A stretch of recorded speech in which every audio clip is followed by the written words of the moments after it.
that those calls for a ceasefire, but also saying Israel has a right to defend itself. And I think that the rub of it really for the Israelis is those lines to make sure Hezbollah cannot maintain the capacity to attack Israeli communities. The Israelis want to get their 60, 70,000 civilians back to the north, where they've effectively been evacuated from for almost a year now. And to do that, they have been hitting Hezbollah and decided to assassinate its commander.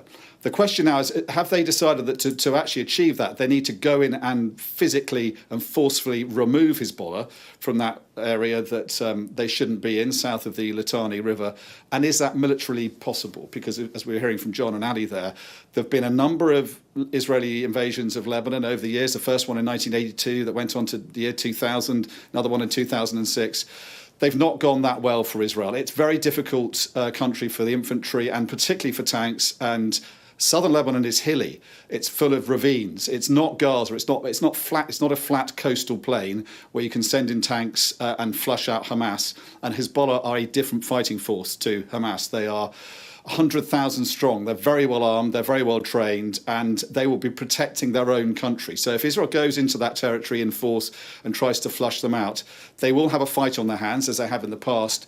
And as Ali was saying also, that there is the severe risk of other supporters of Hezbollah flooding in to help them. Militia in Syria that Hezbollah have come to the aid of in the Syrian civil war. Iranian forces, although Iran may not become directly involved in any greater capacity than this, it may send the forces it has in Syria into southern Lebanon.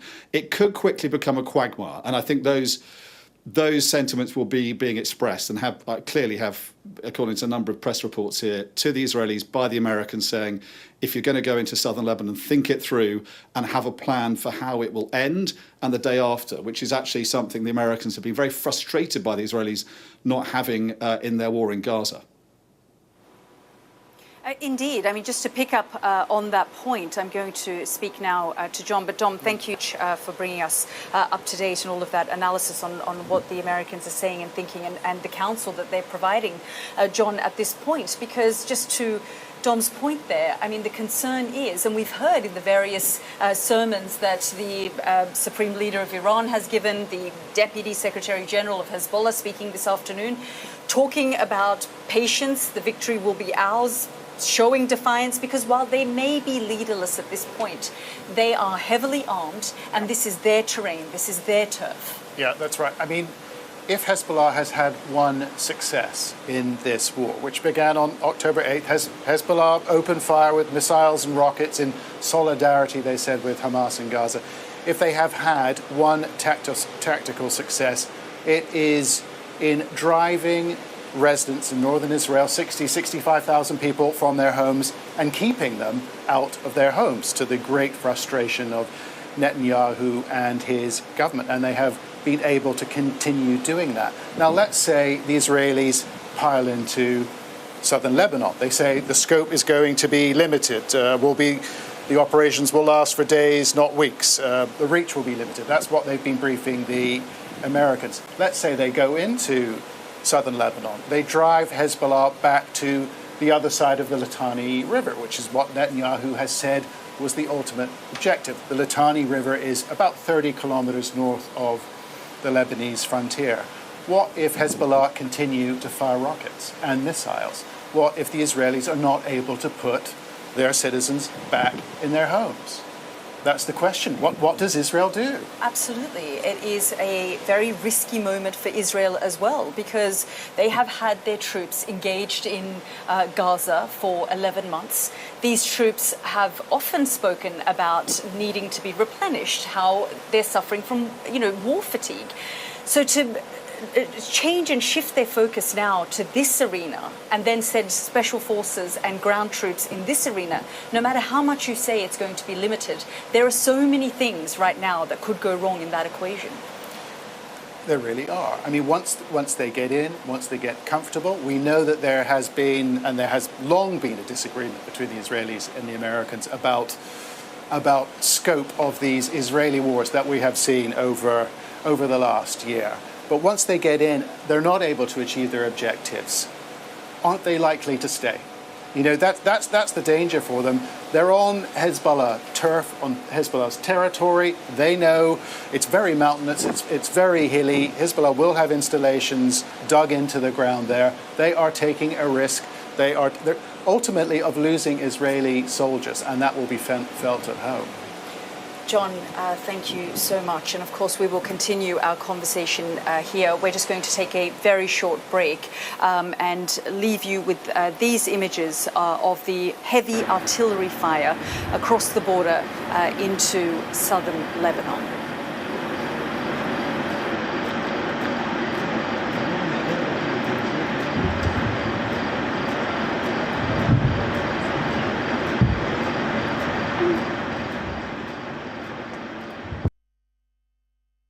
We're rolling. Welcome to the world.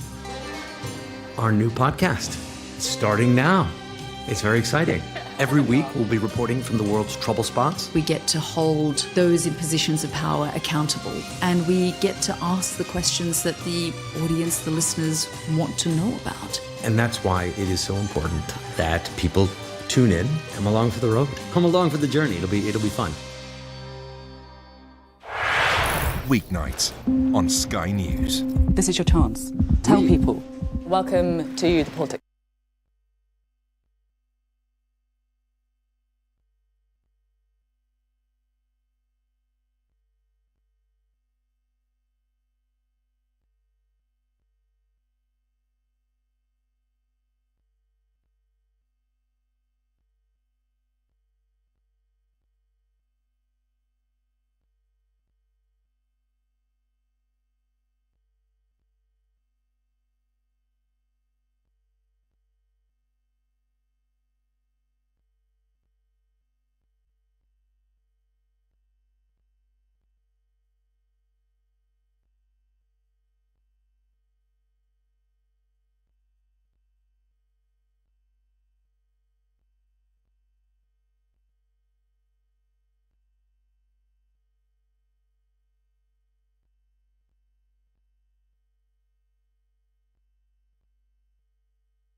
And the idea of a ground incursion being imminent has been something that has been discussed for at least a week and a half, and we understand that Israel has been probing. It has sent brigades to the area. It has sent its special forces.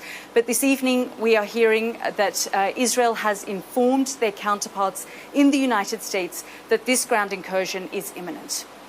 Well, let's bring in my colleague, Alistair Bunkle, who is monitoring the situation on the other side of the border in Israel. And Ali, I mean, that heavy artillery fire that we saw, and of course, that area in the north of Israel has now become a military zone. Yeah, I mean, these are all classic hallmarks ahead of an invasion. You know, first, a major air campaign. Well, we've seen that play over the last couple of weeks, and now the artillery going in a very intense fashion, and then you would expect ground forces to follow if they haven't already done so. I have to say, you know, officially, there is no word coming from the Israelis at the moment. Israeli journalists, Israeli security, defense, diplomatic, political journalists tend to be citing foreign media at the moment. Now, that could be because they're under IDF censorship. That does happen for sensitive moments, but also the Israelis just haven't yet said anything. I've been calling contacts of mine in the military and the political sphere who frankly would know what was going on and getting nothing. They've gone very quiet. The IDF are normally very rapid to hold briefings with journalists. I mean, when those strikes came in that killed Hassan Nasrallah, Yalda, the other day, I mean, the smoke hadn't even cleared, and the IDF were holding a briefing to talk about it. Tonight, nothing whatsoever. So that might be an indication. The one, or the closest we've got to an Israeli official confirming that something is going on is the Shas MP, Aryeh Deri, who is a close confidant of Benjamin Netanyahu's. He has sat in a lot of the decision-making forums over the last 12 months as the war in Gaza has gone on and now the fighting in Lebanon has gone on. And he has tweeted tonight a Jewish prayer praying for the safety of IDF soldiers. So that is the closest anyone from Israeli officialdom has put anything on the record. But we wait and see. And it seems as though the briefings coming out of the United States through US officials, who I think it is reasonable to conclude have been kept at least partially in the loop about what's going on, it appears that those briefings are turning out to be accurate, and I think there was just a flash on the right-hand side of the screen there of more artillery going into southern Lebanon. Yeah, I mean, Ali, we're talking now about an Israel that does feel emboldened. As far as, the strategy, people talk about what the end game here is, what the strategy is, but tactically they have had, as far as they're concerned, a very successful week and a half where they have assassinated Hezbollah's leader, they have taken out the top commanders. So they very much feel emboldened in this moment to do this.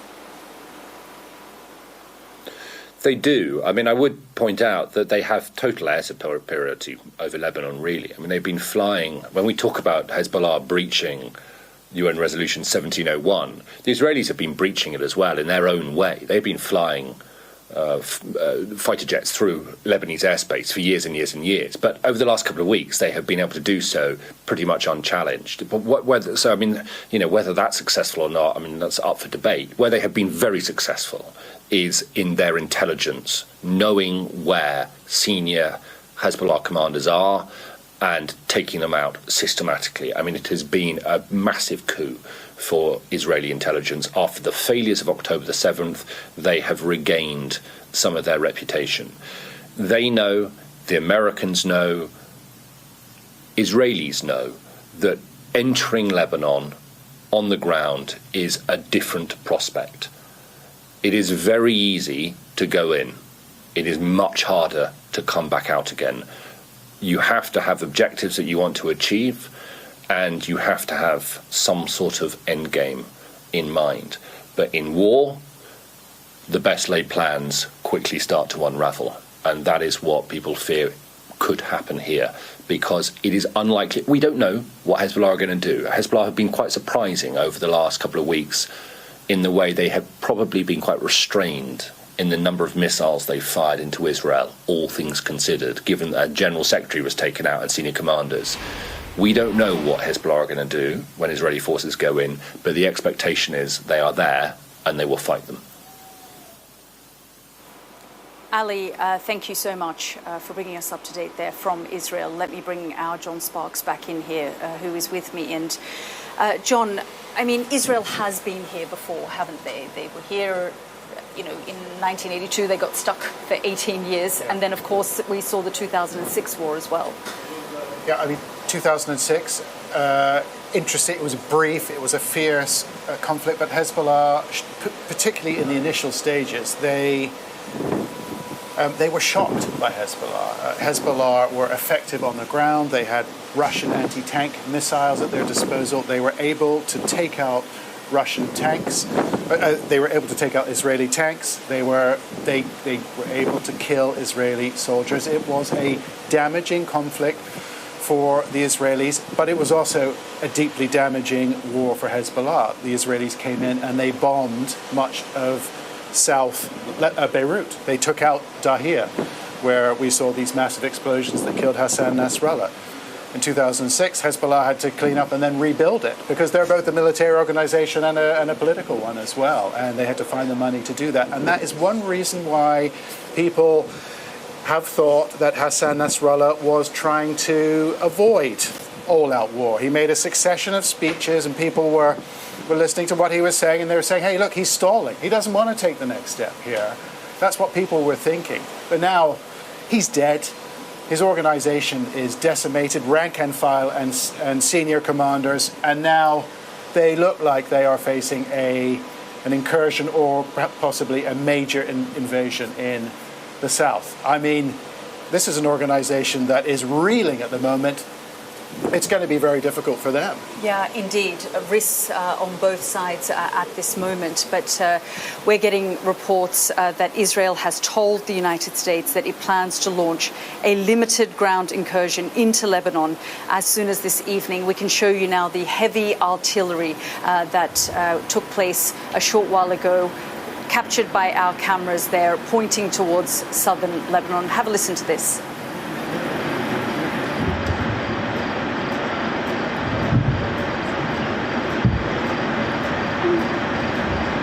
Leader has said they're ready. Hezbollah's leader has said they're ready for an Israeli ground offensive. We're following all the defensive developments here. Stay with us.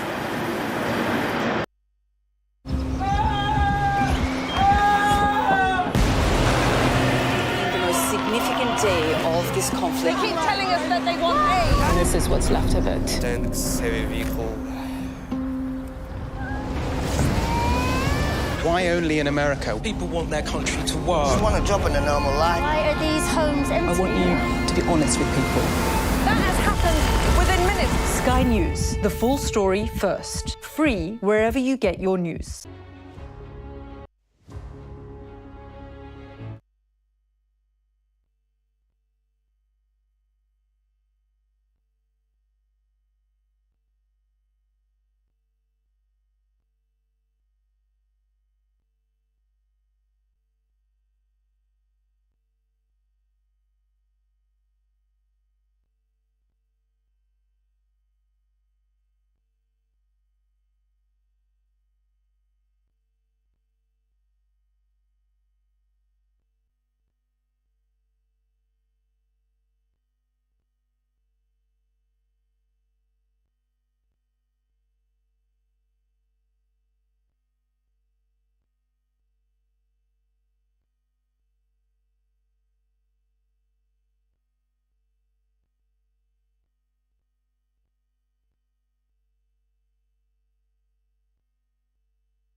from the Israelis, either the Israeli military or Israeli government. I think Daniel Hagari's tweet there was mainly aimed at Israeli journalists who do operate, as other journalists do around the world, under a form of sort of censorship when there is sensitive military activity or sensitive military news. And for me, he neither confirmed nor denied what was going on there. And, we are yet to have any kind of official confirmation or explanation from the Israelis as to what is going on. But it does appear through many other channels, particularly through American officials and the American media, that something is afoot. And if the ground invasion hasn't yet happened, then it is imminent. And I think that is also evident from the heavy artillery that we can see with the cameras on the border, but also there are many reports on that from social media as well. So we've been talking, haven't we, over the last couple of hours about what a difficult moment this could be, where it could lead, and the fact that you can proclaim or declare something to be limited from the outset, but things can quickly go wrong. And it is only through the Americans we're hearing this description of it being a limited operation. Hezbollah, assuming they are there and stay and fight, will probably have very different opinion and very different ambitions as to how this next phase of this war is going to play out. I suppose one tactic that the IDF could employ, at least in the early stages perhaps, is to push in, like tonight, if that's what they're doing under the cover of darkness, carry out some operations and then pull back to their side of the border and sort of operate in that way, if you like, rather than going in, taking territory, occupying territory for a certain period of time, and then hoping that they can pull back out again with their objectives achieved. But, that is just me speculating about how the IDF could go about this in a way that would not see them being necessarily dragged into a war lasting weeks, months, possibly longer than that, because let's just assume that the ground invasion has started tonight, and we've heard all this language about it being limited, and we know that the Israeli objectives are to push Hezbollah back beyond the Litani River, 10, 15 kilometers back into Lebanon. Well, let's just project forward a month from now, and during the fighting, a few hundred IDF soldiers have been killed by Hezbollah. Hezbollah are still there in southern Lebanon. Hezbollah are still firing weapons either from southern Lebanon or the Bekaa Valley into Israel. Do the Israelis withdraw then? I can't see that happening. And so this is why I think it is a very, very dangerous moment for the Israelis, for Lebanon, but for the wider Middle East, because again, when we talk about, or when others talk about it being limited, there are just so many assumptions being made that cannot be guaranteed. There is assumptions that militia in Syria, as John, Dom and I have been speaking about, don't decide to get involved. There's assumptions that Iran doesn't decide to get involved. And these are just assumptions, as I say, that we cannot predict at this stage. Predict at this point. Yeah, Ali, thank you so much for bringing us up to date there. I'm just going to take us straight to Deborah Haynes, who joins us from northern Israel. And Deborah, I understand that you can hear outgoing artillery where you are. Yes, we've been here in northern Israel, a few miles from the border with Lebanon. And since we've been here in the last 20 minutes or so, we've heard not constant, obviously, but every now and again you hear the unmistakable sound of outgoing rounds being fired. We can't actually see what is happening, but behind me, beyond into the darkness over the hillside, that is the direction of Lebanon, and clearly there is some kind of military action happening. We can hear, it's sort of every minute or so you hear the sound of, there you go, for example, the sound of an outgoing round. heading off in that direction. It is the kind of indicators that you would expect if there was going to be a push of ground troops going in by tank on foot, artillery rounds being fired maybe ahead of time, maybe as it's happening, to identify targets and enable the ground forces to push in. So it could well be that that is what we're hearing. Obviously, it is all speculation until we have official confirmation about what is going on. But clearly, with all of the reporting coming out over the last few hours about the potential of Israeli special forces already conducting operations inside Lebanon ahead of a potential wider incursion, or a limited incursion, but an incursion, then these kinds of artillery noises which we're hearing here is exactly what you'd expect. You can also hear the sound of maybe it's aircraft. I thought I heard a drone when I arrived here as well. So there clearly is military activity happening in the area. And a lot of this area in the north has been specifically cordoned off because military activity is going on. Indeed, as you say, the area now has become a military zone, even though there hasn't been official confirmation from the Israeli side that this incursion is imminent or has begun. We're certainly hearing those reports that they have told the United States that they are going to be launching. I can still hear that behind you, the artillery fire, Deborah. I mean, obviously there is outgoing at this point and heavy artillery fire. Yes, I mean, like you said, it's impossible to predict. I was told that before we got here, there was a very heavy barrage that happened, and then, as I was saying, since I've been here, it's every now and again you hear an outgoing round. There you go. There's another one. It seems there must be a position over in that direction that's obviously again firing towards Lebanon. And that, you know, some of it's quite loud, like the one you just heard then, but then you also hear sort of the sound of outgoing, but a more distant away. So it does seem it's a sort of a wide area that's clearly involved in this. Deborah, thank you so much. And we're just looking at the latest pictures coming in from northern Israel. As you say, heavy artillery fire in those border towns, which have become a military zone now, as Israel prepares for what it says is a limited ground incursion. Although I must say the Israelis have not confirmed this. And the IDF spokesperson put out a tweet to say, please refrain from spreading any kind of information or rumors at this stage for the protection of our forces. And as our Alistair Bunker was saying there, that is aimed mostly for Israeli journalists who are operating like the rest of us and trying to get as much information as possible. Well, let's speak now to Lebanon's Economy Minister, Amin Salam, who is here with me now. Minister, thank you so much for joining us. You and I have spoken on a number of occasions. You have warned about a potential of this taking place, the concern around the humanitarian crisis that could develop.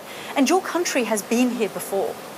Yeah, absolutely. I mean, we couldn't emphasize more the concerns we had a week ago or a month ago that we are witnessing the full execution of what we were fearing most, which is now about 1 million displaced people all over the city of Beirut, Mount Lebanon area, leaving all their countries and locations in the south and in the Bekaa.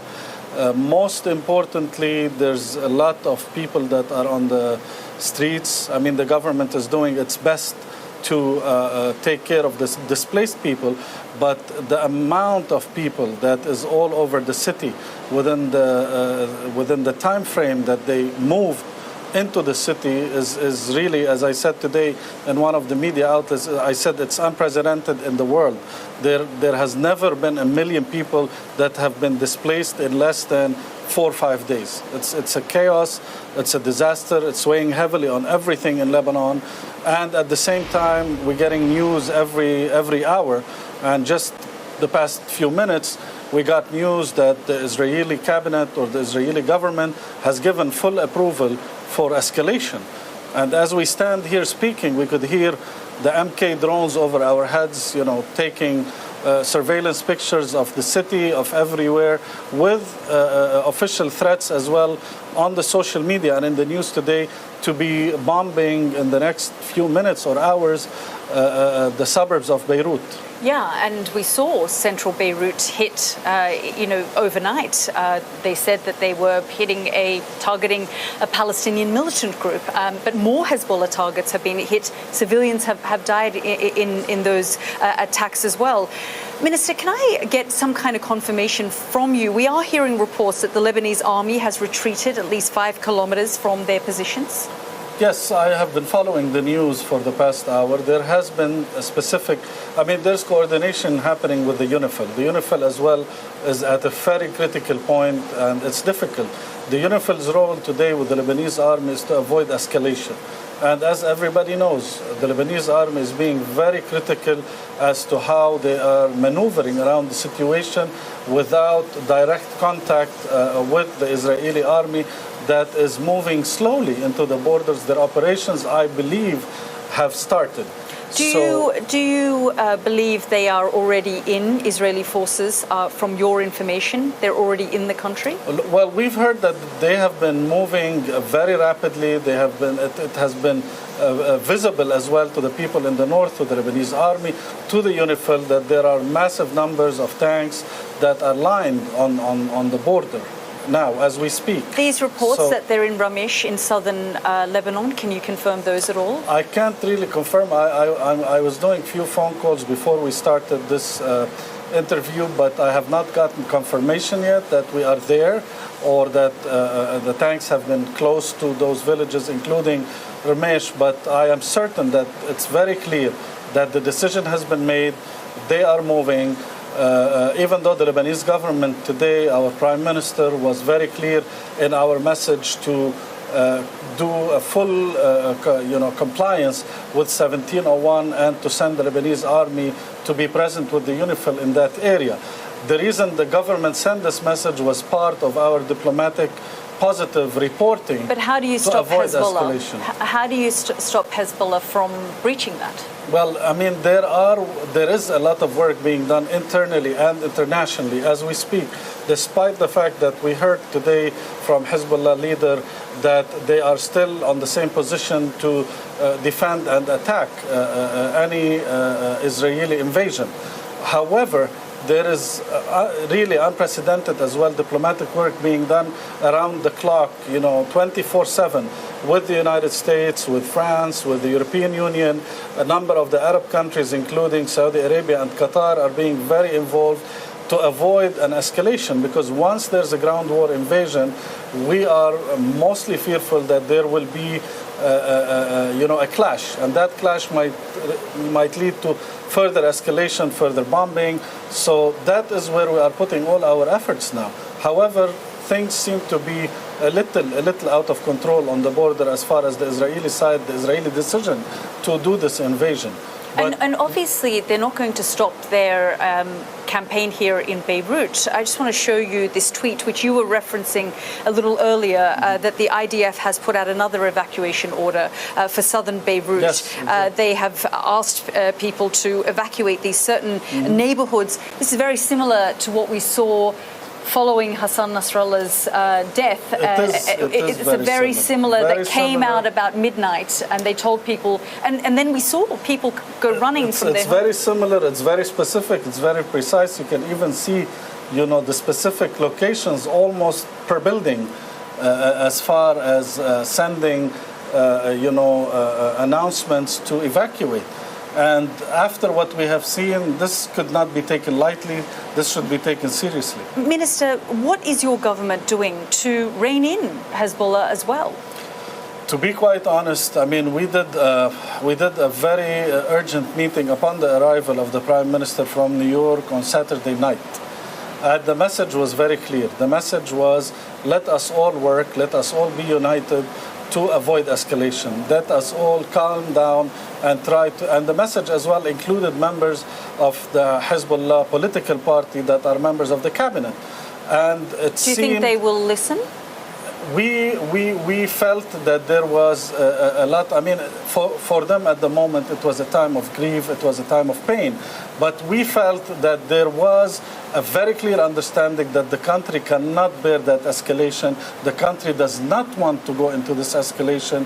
And we felt that there's very good understanding, and I wouldn't say leniency, but it was very clear that if there is a way to find a diplomatic solution, it will be taken. It will be considered very seriously. It's whether the Israelis want to also. Well, that's another. That's where we don't have control. That's where we don't have control. But the Americans might. Are you disappointed in the American response in all of this? Well, I've been in communications with many different channels, including the American side, and they have been pushing for de-escalation. They announced very clearly that an invasion of Lebanon would not be what they want, even though they stated that the Israelis have informed them, but they said very clearly that is not what they want. They would rather find a diplomatic exit out of this, because even the Americans cannot control, or they would not know where things would go. Because even if they had a certain intervention on the Israeli side, they will definitely not have an intervention on the Hezbollah side. And that is what we're trying to avoid. Minister, really grateful that you've joined us and shared your thoughts here on the program. Thank you very much.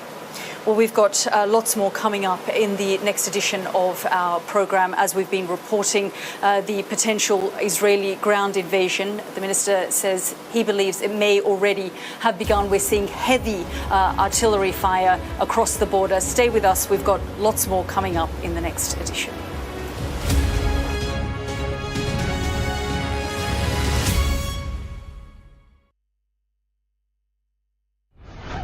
It's a clash between barbarism and civilization.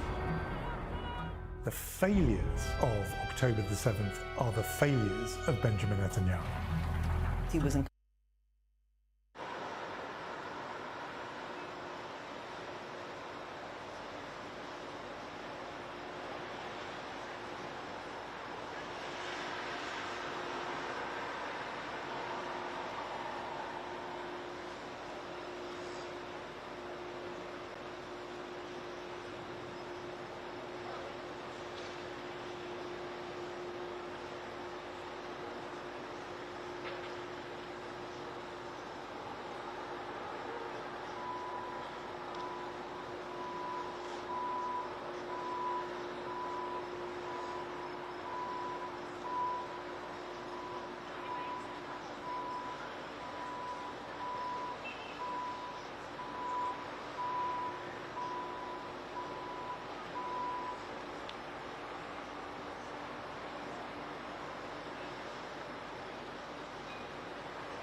Now taking place, captured by our cameras of artillery fire into southern Lebanon from northern Israel. Have a look.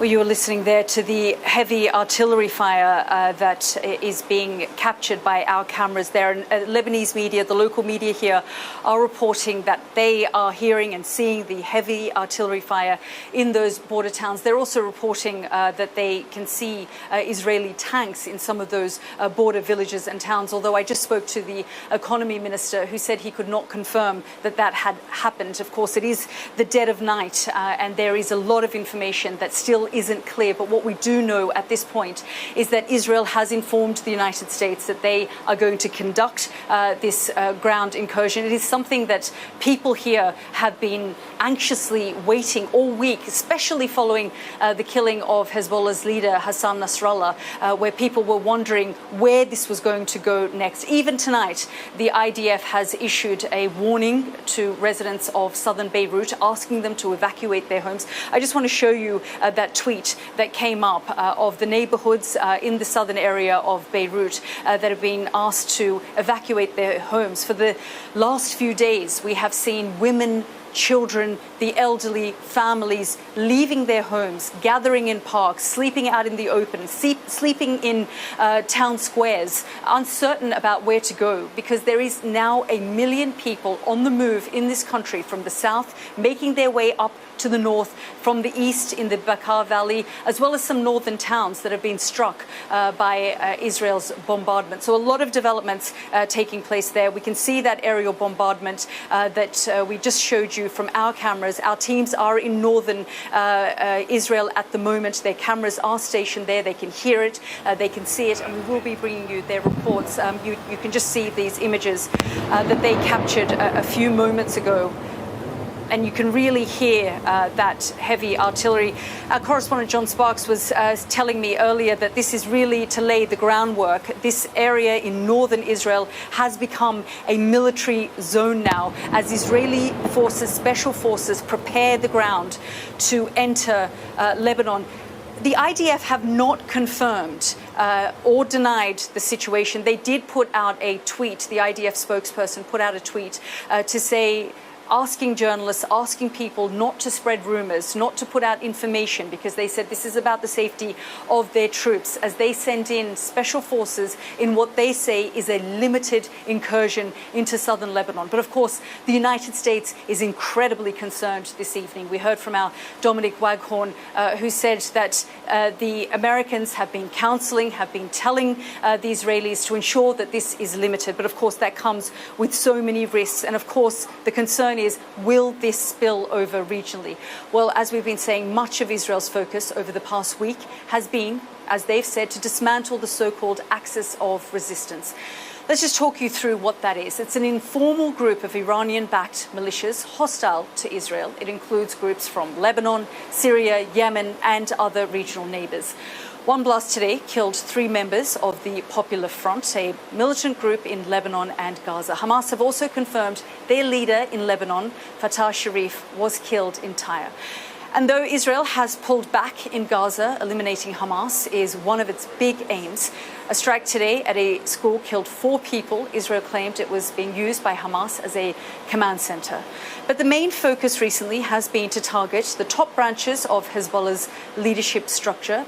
The longtime leader, Hassan Nasrallah, was killed on Sunday. And the majority of his top commanders have also been killed in a number of different strikes in Lebanon. Israel has since widened the scope of the conflict, targeting the Houthis in Yemen with strikes on ports, power plant and other infrastructure. There have also been local reports of strikes in Syria along its border with Lebanon. This afternoon, Israel's Prime Minister released this message to the Iranian people. Just have a listen to this.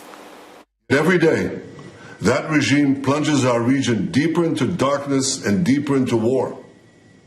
Every day, their puppets are eliminated. Ask Mohammed Deif. Ask Nasrallah. There is nowhere in the Middle East Israel cannot reach. There is nowhere we will not go to protect our people and protect our country. Benjamin Netanyahu, and that's really the language we've been hearing on the Israeli side for the last week, that everyone everywhere is potentially a target if they are a threat to Israel. Let's bring in Nadav Eyal, security correspondent for Israel's Yediot newspaper. Thank you so much, Nadav, for joining us here on the program. It is an incredibly tense time here in Lebanon, but just tell me what you're hearing in Israel about the developments that are taking place here at the moment. Well, first of all, there is a media blackout as far as politicians are concerned.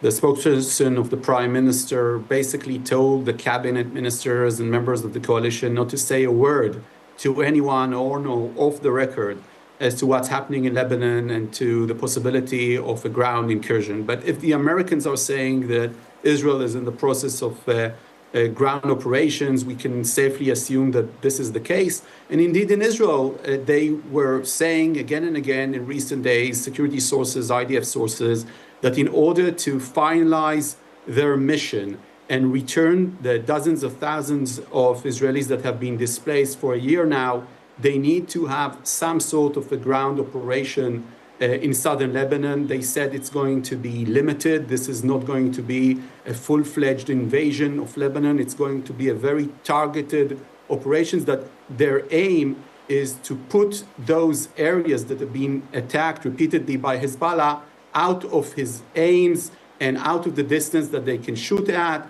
and take care of infrastructures in these areas so those citizens of Israel can return to their houses. To return to their homes, and the Israelis have made it very clear, Nadav, that the aim of this is to have those residents of the northern part of Israel return back to their homes. But are people concerned tonight that this could drag Israel into what might not be a limited incursion? I mean, Israel has been here before. Absolutely, and this is a fair point to make. Israel operated in Lebanon before, both in the 1970s, the 1982 war. In 2006, Hezbollah, led by Nasrallah, attacked Israel. Then Israel entered Lebanon, and its forces got till the Litani River. So, yeah, of course, there's always the possibility of any operation in Lebanon being complex and not being within the aims of this war as it complicates.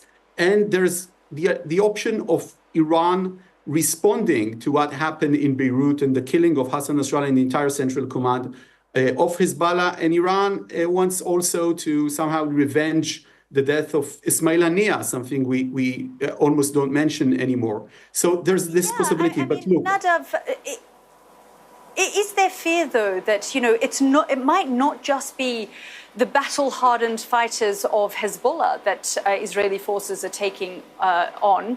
We are hearing, even the supreme leader in Iran, we heard the Deputy Secretary General of Hezbollah this afternoon call on other fighters from Syria, from Iraq, from Yemen to come here and fight Israeli forces.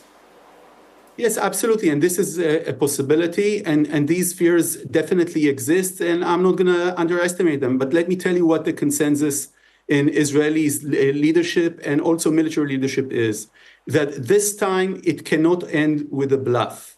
That the idea that Hezbollah and the entire axis, so-called axis of resistance, what Israel will label the axis of terror, can continue and attack Israel for a year without Israel crippling the abilities of Hezbollah. That's an impossible situation. And those citizens cannot sit and wait for another October 7 on the northern border of Israel. And this is why this time it needs to be tackled. And one of the points that were made in the show, and I'm hearing the show, is how Israel has been escalating its responses. And absolutely this is the case. It's been escalating its responses until Hezbollah announces basically that it stops firing and it decides to do a U-turn on its decision from October 8 to join Hamas on the southern front. So this is the aim of Israel in this war, and this time they're going to follow through. Well, we're grateful that you've joined us, Nadav, and shared your thoughts. Thank you so much. Thank you. Well, a lot of concern here in Lebanon about what may potentially happen next. I can just hear a blast taking place behind me. The IDF have warned Lebanese citizens. They've issued a tweet, a statement, asking people to leave southern Beirut. This is something that we have seen for the past few days, and we have seen people take that warning very seriously. But we continue to hear the sound of blasts, which could be a sonic boom. We're also hearing a lot of drones throughout the night, last night and throughout the day. The drones have been flying overhead and the ongoing sound of bombardment. Let's just show you these images that are coming in from northern Israel, the artillery fire that has taken place, caught by our camera. Let's just have a listen.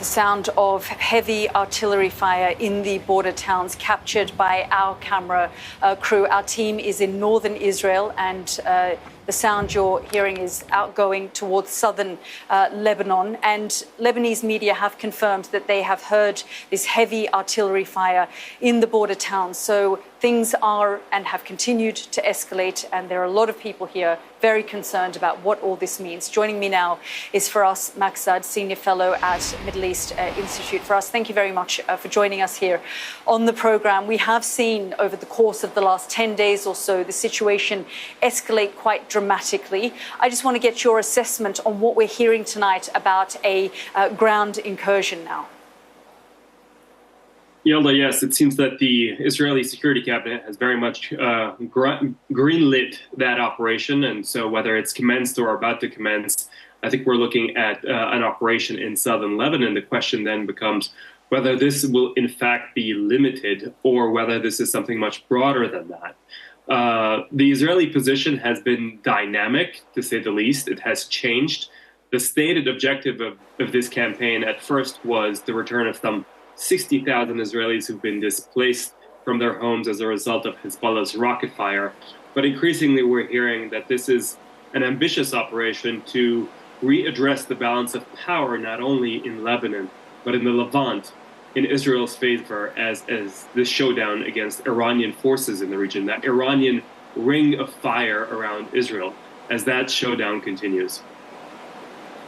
Yeah, I mean, for us, what's been, I think, quite extraordinary, and I've been speaking to a lot of people in Lebanon over the course of the last few days, certainly after the killing of Hassan Nasrallah, is the surprise at Iran's inaction so far. They've heard words, but they feel in many ways, whether they're supporters of Hassan Nasrallah or Hezbollah or not, that Iran has stepped back and continues to say, well, Hezbollah will continue this fight, so will the rest of our proxies.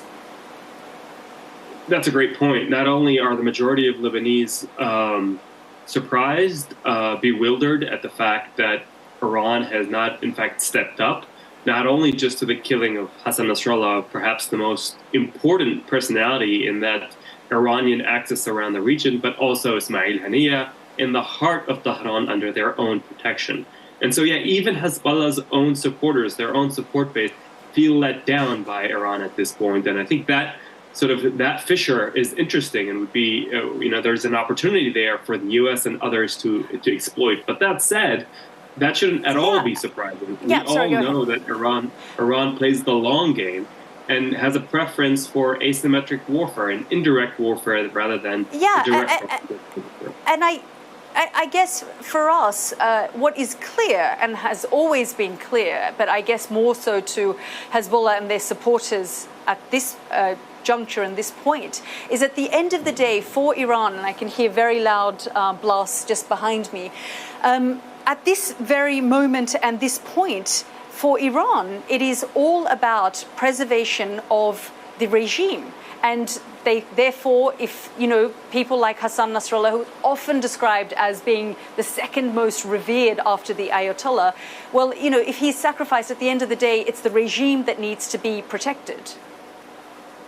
That's absolutely true. But there's also an inherent risk in all this, which is that if you don't escalate to reestablish deterrence, Iran has been hemorrhaging deterrence for the past year since this war started with October 7th. It's been struck directly and indirectly. Its proxies, Nasrallah, Hamas, Al-Daif, and so on and so forth. And the response, even on April 13th, when Iran launched that unprecedented direct response at Israel, it was very calibrated, it was messaged well in advance, and it didn't restore that sense of deterrence. So the risk here is that if Iran does nothing or does very little, that it in fact encourages Netanyahu to do more against it and to take advantage of that weakness. Firas, I'm really grateful that you've joined us here on the program and your thoughts. Thank you so much for joining us. Yep. I'm just going to take you back now to northern Israel, where our camera is capturing the heavy artillery that is currently taking place. Now, Israel, as I've said, have not confirmed the developing situation, although there are reports that they have told the United States that they will launch a ground incursion. But let me just show you these images that we've captured from northern Israel.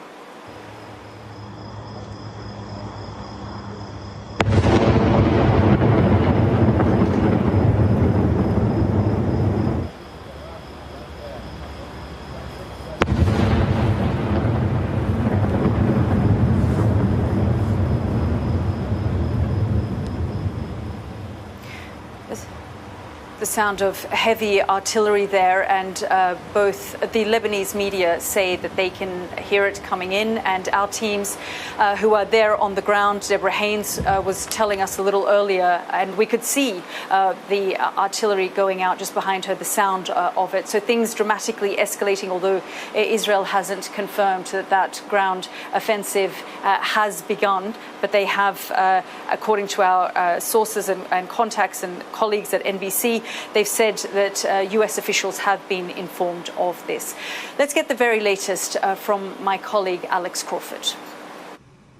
The Israeli forces have been massing on Lebanon's southern border for days, pointing to an ever closer ground incursion. And the defense minister gave one of the clearest hints yet when he visited his troops hours before. This is your mission. We will employ all that is needed. Your forces, other forces, from the air, from the sea, and also from the land. Israeli artillery is shelling targets so intensely along the border that UN peacekeepers who we travelled with just a few weeks ago told us they're unable to patrol because of the security situation, although they remain in position. According to US media, Israeli special forces are already inside Lebanon, carrying out reconnaissance raids. And Sky News understands Lebanese army troops are repositioning along the border. That's being read by many that an incursion is pretty much underway. Explosions have been seen in southern Lebanon.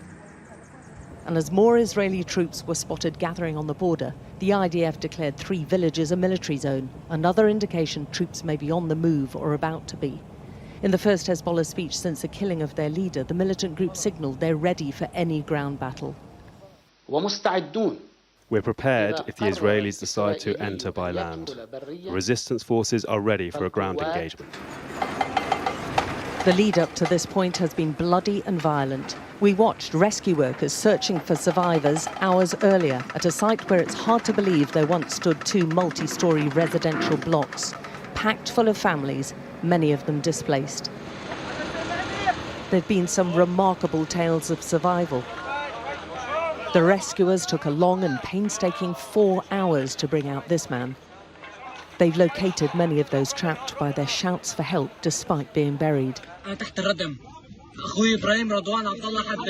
This young man, his face bloodied, live streamed his cries for help. My brother and I are trapped, he's saying. Please help. I don't know where my mother and father are. He gave an exact location. He and his brother somehow survived. His parents didn't, along with more than 40 others, in the single most deadly Israeli attack so far. That sound is the first apartment block coming down after residents say they heard 3 Israeli airstrikes. You're about to see the adjacent second block collapse. Both were filled with families who'd already fled the bombings further south. The Israeli forces say their attacks are aimed at dismantling Hezbollah's military infrastructure, weaponry and strike capabilities. It's viewed very differently by Lebanese people on the ground. This is a literal massacre, this civil defense rescuer tells us. He spent all night pulling people out, including the young man in the video. I've never seen anything like it, he goes on. This is a war crime. For the first time this year, the Israeli forces hit central Beirut rather than its southern suburbs. This is a busy residential and transport intersection. The target, 3 leaders of a Palestinian faction based in Lebanon. The Israeli attacks appear to be widening in scope. The strike in the center of the capital is on top of multiple strikes down south as well as in the east of the country. Among those killed, the IDF said, was Lebanon's Hamas leader, also an employee of the UN refugee agency UNRWA. The number of dead from Israeli attacks in less than a fortnight now looks set to eclipse 34 days of war in 2006. Whatever the intended targets of these airstrikes, they are coming at enormous human cost. And to the Lebanese people across the country, the Israeli tactics and their consequences are making them feel this is rapidly turning into another Gaza. Those pulled out of the collapsed buildings are rare. 19-year-old Zainab somehow survived, but has a broken leg, broken hip and 2 fractures in her shoulders. She doesn't know yet that her father, brother and sister all died.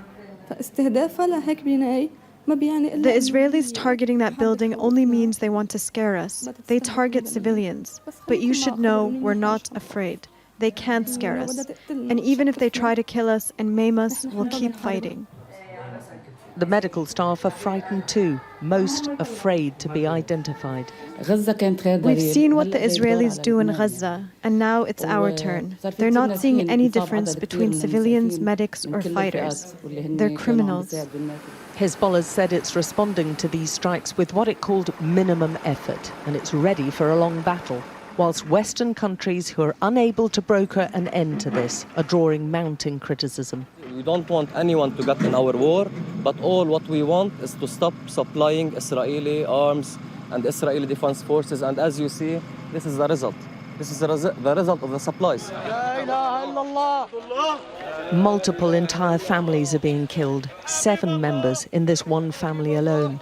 There's an overwhelming grief in Lebanon right now, as well as a growing humanitarian crisis, and the fear that this is going to get even worse. Alex Crawford, Sky News, in Sidon, in southern Lebanon. Let's go straight to our Deborah Haynes, who joins me from northern Israel. And earlier, Deborah, we could see the artillery fire. We could hear it just behind you. Just tell us what's happening there now. There's been a steady beat of artillery fire since we've been here in the last hour, and sometimes you can see orange flashes in the distance. Lebanon is about 5 miles or so over in that direction, and the artillery fire is clearly heading over there. We can also hear drones overhead. These are all the indicators that Israel is preparing for some kind of ground incursion if it hasn't already started. Deborah, thank you so much. Well, as we've been reporting, Israel is believed to have told the United States that a ground incursion is imminent. We'll leave you tonight and we'll be back with all the latest. Goodbye for now.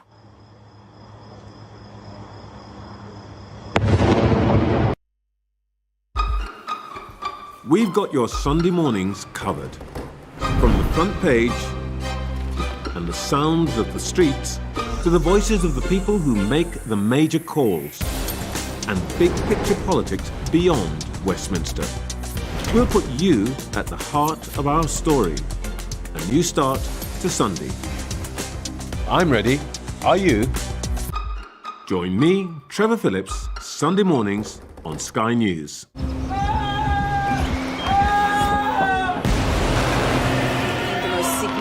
Day of this this conflict. They keep telling us that they want aid. And this is what's left of it. Tanks, heavy vehicle. Why only in America? People want their country to work. Just want to jump in a normal life. Why are these homes empty? I want you to be honest with people. That has happened within minutes. Sky News, the full story first. Free wherever you get your news.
It's 10 o'clock. This is Sky News at 10, live from Beirut, as Israel's ground assault into Lebanon appears to have begun.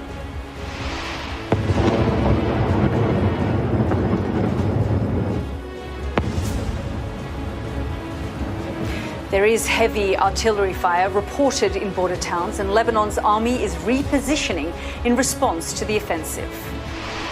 After tanks massed near the Lebanese border, Israel declares a closed military zone. US officials say it's planning a limited ground attack.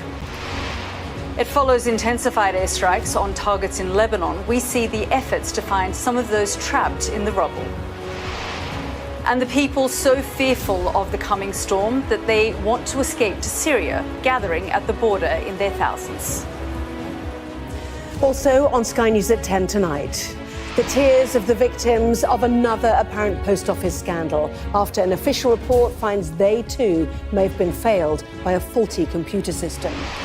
A double dousing of the flames of Britain's industrial heritage as a major steelworks and coal-fired power are consigned to history. And a smiling Prince Harry is back in Britain, but as he honours the bravest of children, whether he'll see his own family in the UK is still unknown. And we'll take a first look at tomorrow's front pages. That's in our press preview from 10:30 right through to midnight.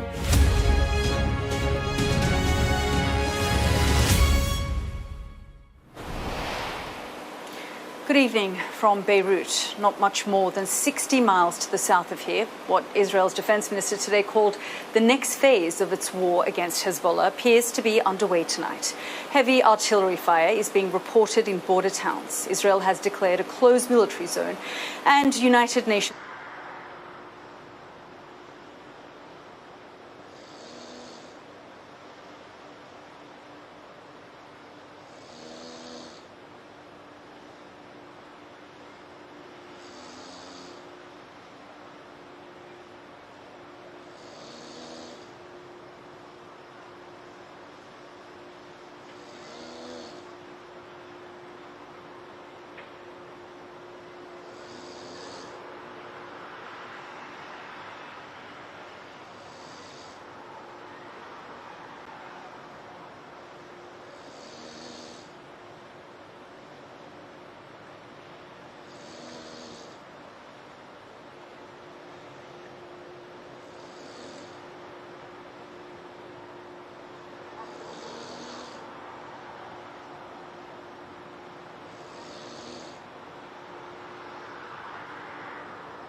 for the Middle East, but also an extraordinary day in Israeli-American relations. It does seem to be plumbing new depths in that very strained relationship.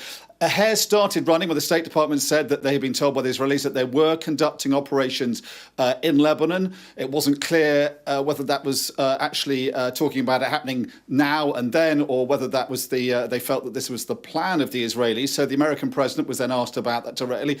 Take you to the Oval Office this morning, and the president was asked, was he aware about the possibility of a ground invasion? Have a listen to what he says, but also how he says it. Israel may be now launching a limited operation into Lebanon. Are you aware of that? Are you comfortable with their plans? I'm more aware than you might know, and I'm comfortable with them stopping. We should have a ceasefire now. So clearly, Joe Biden was, I think, frustrated with the way he was asked that question. Of course, he would know about what's going on in the Middle East, but also his response was very testy because he clearly is frustrated by the direction of travel for events in the region. And clearly, this is an extraordinary moment. The American president is saying to Israel that he wants them to stop and halt plans for a ground invasion of Lebanon. He wants them to agree to a ceasefire. And it seems from what we're seeing, what we're hearing on the northern border, and what we're hearing from numerous reports now, the Israelis are directly rejecting that and disregarding it. And that is an extraordinary moment in American-Israeli relations for a president who has been a staunch supporter of Israel all his political career, who has committed America to billions more aid during this war against Hamas, and has come under considerable political fallout and criticism for it. Branded as Genocide Joe by his critics. He's paid a political price for that, but he stood by Israel, and this now seems to be Israel's response to that, ignoring his pleas for them to halt this ground invasion, which does seem to be now going ahead this evening from most of the reports we're hearing in the region. Dom, thank you so much for bringing us up to date there. Let's go straight back to our Deborah Haynes, who joins us from northern Israel now. And Deborah, the aerial bombardment campaign continues here. I can hear it just in southern Beirut behind me. But of course, where you are, you can also hear and see a lot of outgoing artillery fire. Yes, and in the last couple of minutes since we last spoke, we heard a huge outgoing round, and then we saw an orange flash just behind me, over in the distance, and you can maybe hear that boom there. You could see some white smoke moving into the sky. Clearly, there's some kind of target that they are trying to hit far off in the distance. We can also hear an aircraft overhead, maybe some kind of plane that's trying to help locate targets for the artillery to strike. It's all the indications that you would expect to see if there is going to be some kind of ground operation. And for people in this area, there you can hear another outgoing round. For people living in this area that have been under Hezbollah rocket fire for the last year, this operation can't come soon enough. We were speaking to people in a town nearby that have been under rocket attack, and they are applauding Israel's operation. Yes, they know it could mean that there's going to be retaliatory strikes in this direction, but they say that it's the only way they believe that security can be restored to this country almost exactly 1 year on from the October the 7th attacks in the south, where Israel's defences were fundamentally undermined. And I think everything that you're seeing from then is Israel trying to restore deterrence.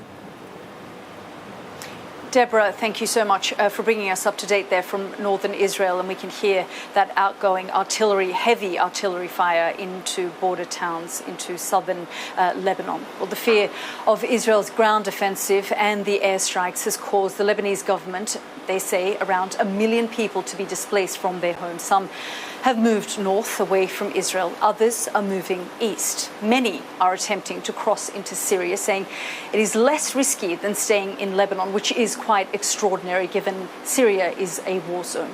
Sky's international correspondent John Sparks travelled to Al Masna border crossing, where he sent us this report.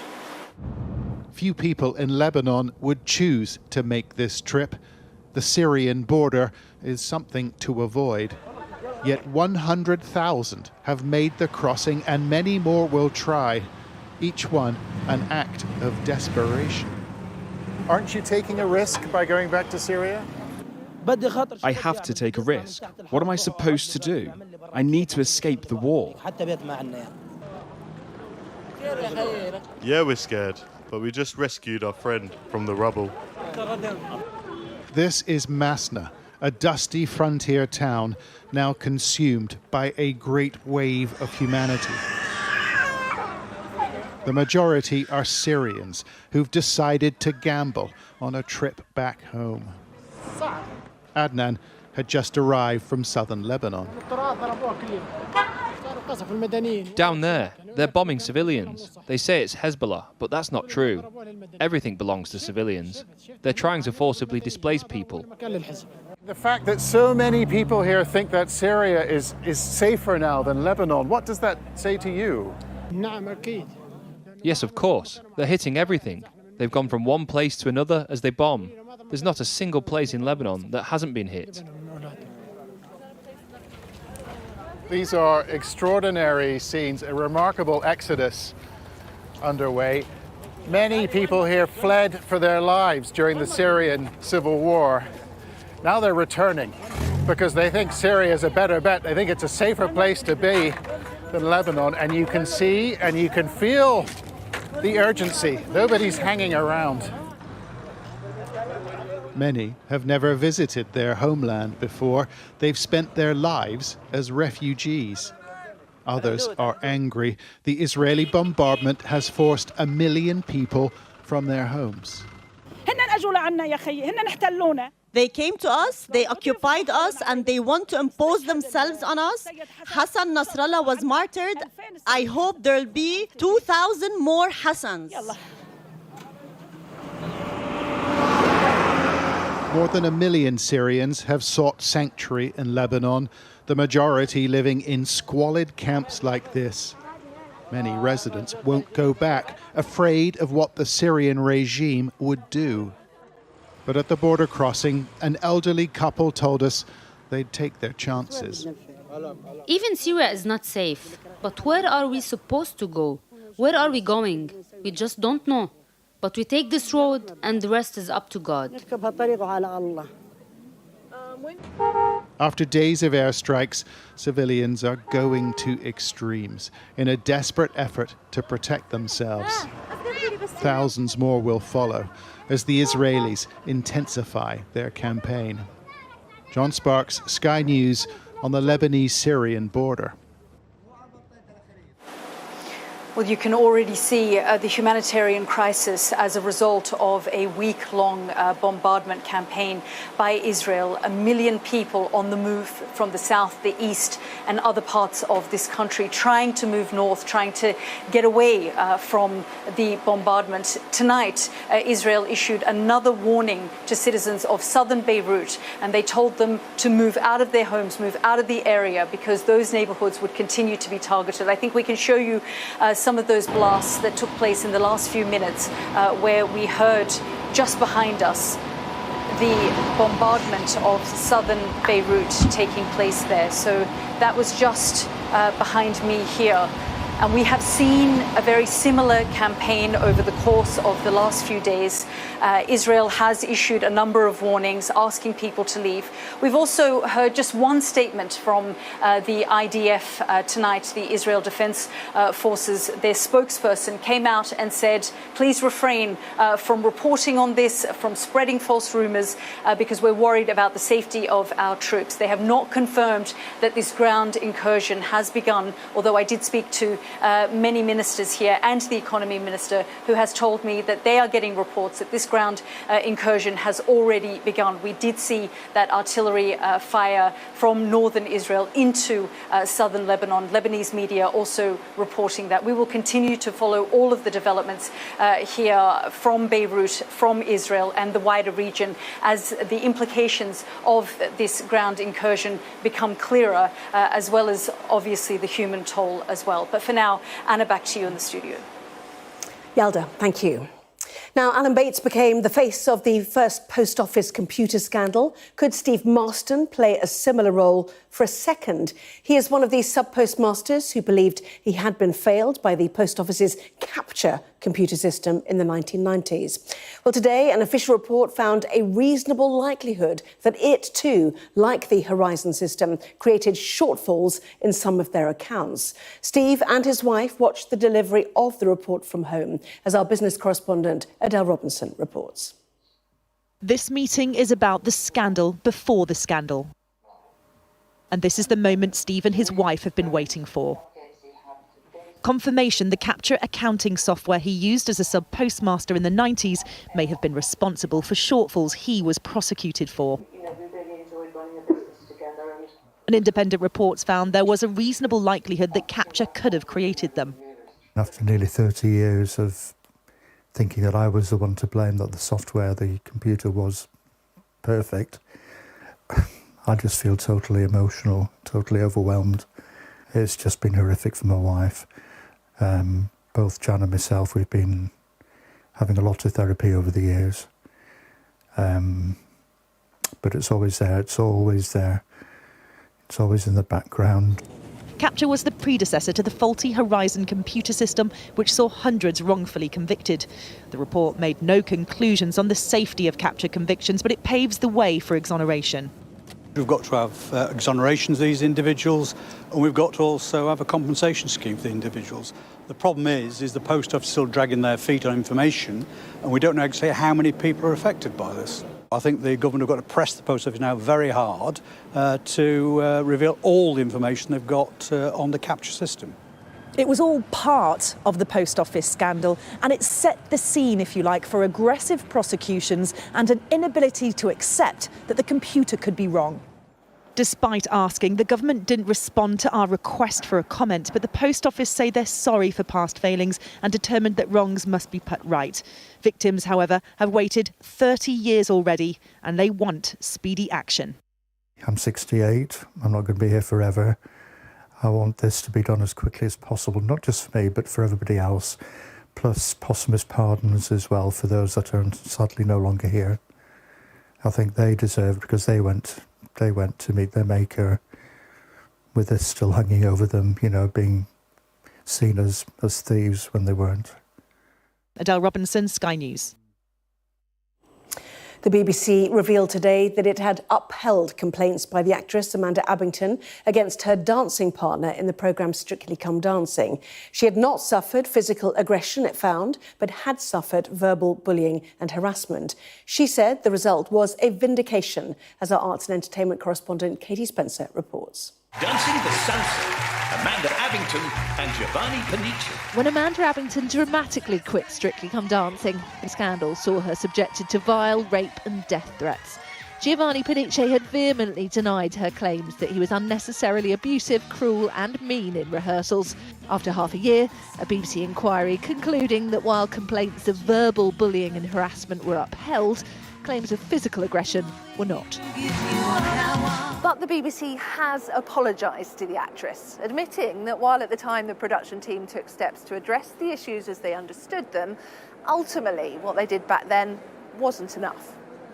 Abbington responding that despite this vile abuse, I've never regretted coming forward. This apology means a great deal to me, so too does the fact that the BBC have acknowledged the steps that were put in place to support and protect me and past contestants were not enough. Panici, who's currently appearing in the Italian version of the show, has said he's pleased that this 6-month review has not found any evidence of threatening or abusive behaviour and relieved that the overwhelming majority of allegations have not been upheld. Since the show's return, a subtle part of the narrative has been the sympathetic conversations between dancers checking in on their celebrity partners. But lessons still to be learned, according to former Strictly Come Dancing professional Christina Rianoff. Duty of care is something the BBC sort of talks about a lot because it's had errors. Talk a lot. Well, this is the thing. I mean, as much as the BBC talks about duty of care, you clearly could see this coming then, couldn't you? It has been I just don't think it was what it really needed to be. I've done other TV shows. The first thing you get is the evaluation by a psychiatrist. I think Strictly has to have the same. You count Giovanni as a friend. Do you worry about what the impact of this is having on his mental health?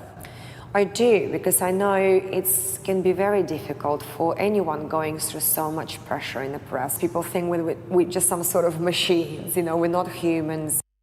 While changes may now be in place, BBC management will be hoping this is at least one crisis they can put to bed. Katie Spencer, Sky News. The second day of the Conservative Party conference in Birmingham felt more like a beauty pageant of sorts as candidates for the party leadership paraded their credentials. Frontrunner Robert Jenrick attempted to appeal to the right of the party with a commitment to leave the European Convention on Human Rights. But there were warnings from more moderate voices within the party that none of the candidates adequately represent true Tory values. Our political editor, Beth Rigby, has more. Tory party conference, but not as you've come to know it. This year out of power and in need of a new leader. This man, the front runner with MPs, nose powdered, no notes, match fit. Churchill, friends, would turn in his grave if he saw what had happened to this document today. Touching on Brexit-style battles about taking direction from European courts, Robert Jenrick clear Britain must leave the European Convention on Human Rights to take back control of immigration. It's leave or die for our party. Let's leave the ECHR and let's get this done. Thank you very much. Thank you all. You just said in there, if the party doesn't leave the European Convention of Human Rights, it will die. Is that not a little bit excessive? You're saying it's existential for the Conservative Party.